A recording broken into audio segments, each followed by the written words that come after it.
certain level que vous voulez et que vous-même vous imposez dans votre vie, tapez haut, tapez haut, tapez haut. Commencez pas à réduire vos standings, etc. Parce qu'après, vous allez être bien déçus.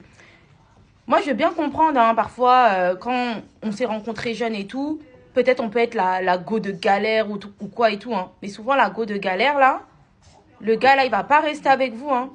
Le gars, il va... En fait, quand dès le début, tu es dans une relation, surtout quand tu es jeune, etc., on va dire peut-être tu as une vision dans ta vie, etc. Mais cette vision-là, elle peut aussi changer et évoluer. Et la personne avec qui t'es, elle aussi, elle va changer, elle va évoluer. C'est pour ça qu'il y a beaucoup de personnes, ils se mettent jeunes en couple.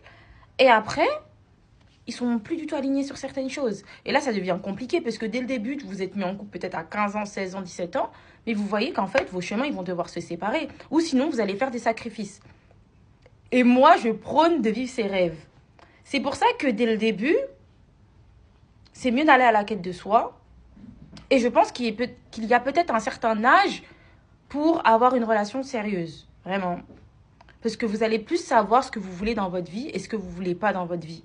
Après, il y a des personnes qui, bien au contraire, hein, dès 15 ans, ils savent ce qu'ils veulent dans leur vie. Hein, il n'y a pas forcément d'âge. Mais sauf que ton mindset de quand tu avais 15 ans et ton mindset de quand tu as 20 ans, 30 ans, il change en fait. Il change. Donc, je pense qu'il y a des bases primordiaux que vous devez établir. Par exemple, juste l'éducation. Tu vois en fait l'éducation de la personne, si ça peut coller ou pas. Tu vois les projets, les rêves que la personne elle a. Et là, en fait, tu peux voir grâce à ces trois trucs déjà, si ça peut être compatible. Et aussi la religion. La religion, ça c'est la première chose, la religion. La première chose. Ça, j'allais complètement zapper. Mais vraiment, il y a plein de choses. Il y a plein de choses à mettre, à analyser. La relation que cette personne-là a avec sa famille. C'est tout un truc, en fait, qu'il faut analyser. Parce que vous ne devez pas être là à devoir rebrander votre mec. Vous êtes pas là, normalement, à rebrander la personne avec qui vous allez partager votre vie. Parce qu'à un moment donné, vous n'êtes pas la mère d'une personne, vous n'êtes pas là pour faire l'éducation des gens.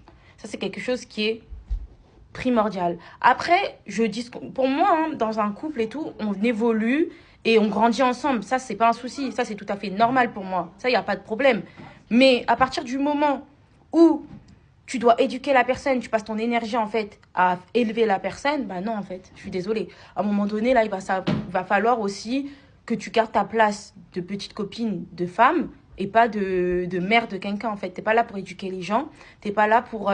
tu peux donner des conseils, c'est normal, hein, voilà, vaut mieux une relation dans la transparence et tout, mais tu peux pas être là à éduquer la personne. Si vous n'avez pas la même base dès le début, ça sert à rien que vous restez ensemble en fait. Ça sert strictement à rien que vous restez ensemble. Faut qu'il y ait une base solide. Voilà. Sur ce, je vous laisse.